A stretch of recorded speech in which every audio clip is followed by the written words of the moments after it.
But not everything vanishes. For 4chan is also famous for being a meme-generating machine, many of which leave the confines of this board to travel as fast as the internet will take them. And many of these memes are meticulously commented, archived, and dissected on various sites like Know Your Meme. So for those that may not know, memes are viral images, videos, and messages that not only travel far and wide, sometimes out of control, but are under constant modification by users all over the world. Perhaps the most famous, recognizable, and least offensive of these memes being lolcats, my favorite being Ceiling Cat, who is probably on chat roulette. And obviously Ceiling Cat then goes under transformation. And so that's just an example of the ways in which these memes are always under modification. So the most famous of the boards, and one that's particularly good at generating memes, is the random board, B, which, as the name suggests, which is the random, is a reservoir of chaotic randomness where anything goes. On B, very little is morally sacred. Political correctness is not simply nowhere to be seen, but it's actively mocked. There's a lot of dark humor, racism, grotesque imagery, and it's a place where we might think of as one that actually generates and breeds trolls, although by no means it's the only place on the internet that breeds trolls. It is here where Anonymous, in the sense of the entity that went after Scientology, decided to unleash their collective fury to troll Scientology. I suspect that many here by now have at least an intuitive sense of what trolling is and know that they would not like to be the object of a troller's scorn. But for those that may not know, let me define trolls with the aid of Encyclopedia Dramatica, which is an online resource that records with meticulous and outlandish details all things trollish, lulzy, and often through offensive, outlandish, and trollish language. So it's a great document in the sense that content really meets form. A troll, most commonly encountered on the internet, is any person who purposely causes controversy in a web community and disrupts shit for his own amusement. Trolls have been referred to in the web community as trollers, assholes, jerks, and my favorite, scum of the earth, douchebags. Now, even if they are douchebags, which they are, trolls do have emotions, and in specific, it's the lulz, a term we saw in IRC, and the IRC conversation as a reason for protesting Scientology. It basically denotes the pleasures afforded by pranking someone on the internet, by causing an offensive shitstorm. Or stated far more eloquently on Encyclopedia Dramatica, lulz is laughter at someone else's expense. This makes it inherently superior to lesser forms of humor. The term lulz was coined by Jameth, and is the only good reason to do anything, from trolling to consensual sex. After every action taken, you must make the epilogic dubious disclaimer, I did it for the lulz. Sometimes you may see the word spelled as lulz, L-U-L-S, but only if you're reading something written by a faggot. It's also Dutch for cock. Also, it's good to know that the lulz can mean something a lot more playful as well as something that's kind of dark in the way that I've just read. Now, with all these great profanities in place, I think we're in a good position to highlight differences between protests past and present. Whereas the earlier protests were a byproduct of Scientology's active and aggressive campaign against its critics, Project Chronology was initially a byproduct of trolling directed at a popular meme, the Tom Cruise video, that the church had tried to suppress. Further, it's not simply that Anonymous was motivated to attack Scientology based on the video, but the initial constitution of Project Chronology itself, I think, must be seen as a type of meme, one gone hog wild, one firmly rooted in the lulz, one blasted out of the internet, one that eventually and quite accidentally became a real-world protest, perhaps the first accidental protest movement in the world that was a byproduct of a meme, perhaps even the first accidental protest movement in the world. Most of these protesters, after all, did not know much about Scientology, except, as I had mentioned, what we know from popular culture. Further, once Anonymous left 4chan to troll Scientology, its anonymity largely, or at least partially, ceased to be, despite their name and despite their masks.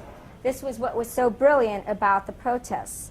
They were at least partially shielded from the church, who were taking high-definition photographs, and that's because I didn't have a very good camera. I couldn't take a high-definition photograph, but during the protest, the Scientologists were definitely taking pictures of Anonymous. So they were able to shield themselves from the church, and yet they were able to get to know other Anons. Now, there's a lot that one can say about the transition from anonymity, or the type of anonymity that occurs on 4chan, which is really interesting, versus the type of anonymity that occurs through the collective entity Anonymous that emerged to protest Scientology.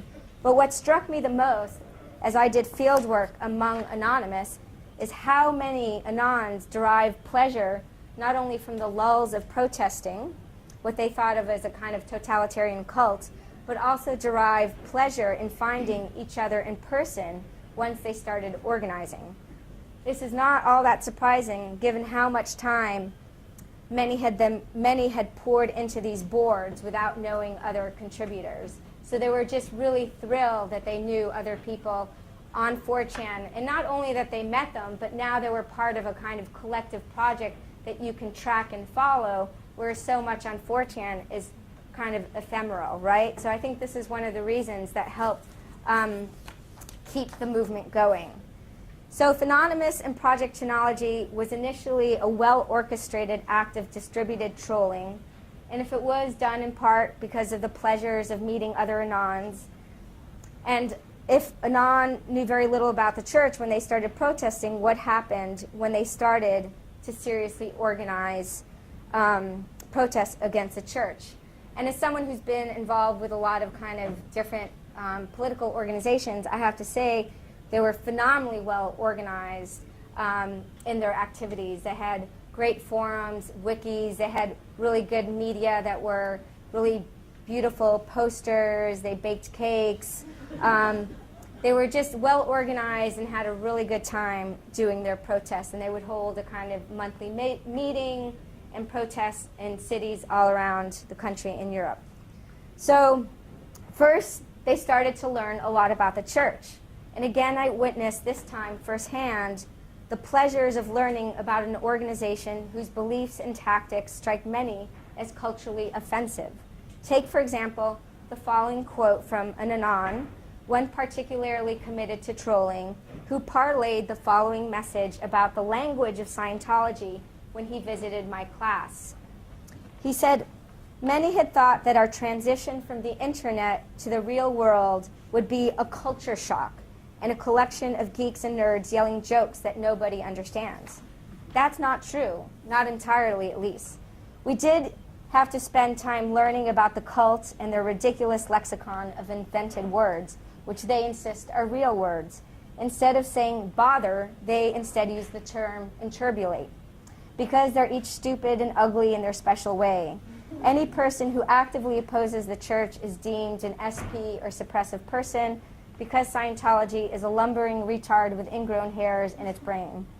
L. Ron Hubbard, who was a church founder, was also a science fiction writer, patent-stealing plagiarist, pedophile, racist, homophobe, misogynist, paranoid drug addict, and pathological liar. His writings are referred to as tech, meaning sacred doctrine. So it's important to emphasize that to protest the abuses of the church, of which there are definitely some abuses, it's not technically necessary to learn every in and out of the church, such as their jargon, but many protesters do. I would say even with a certain degree of gusto, and in some instances, passion. It's also worth noting, and I'm sure it's quite obvious to everyone by now, when it comes to the language that Anonymous uses, it also is mired in esoteric language. It's swimming in a cultural soup of self-referential, opaque, dark humor.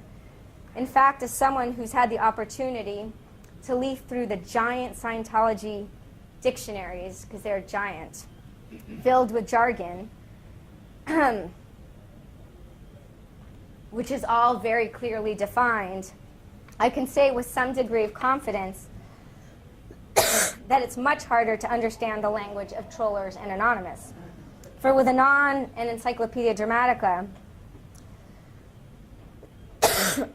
where all their language, history, pranks, norms, rules are recorded, we don't simply have jargon, we have self-referential, obscure jokes, as well as what folklorists called argot, which functions primarily in three capacities: to encode technical expertise, create boundaries between insiders and outsiders, and to maintain secrecy. And I'm going to have to stop.